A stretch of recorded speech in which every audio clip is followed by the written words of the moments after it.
Okay, this is the first test, so here's the setup right now.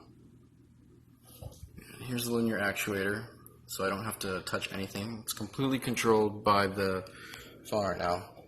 So first I have to connect.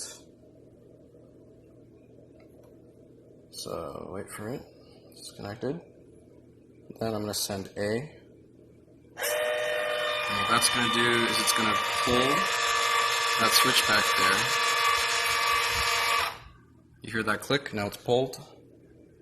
Now if I send B, it should turn on.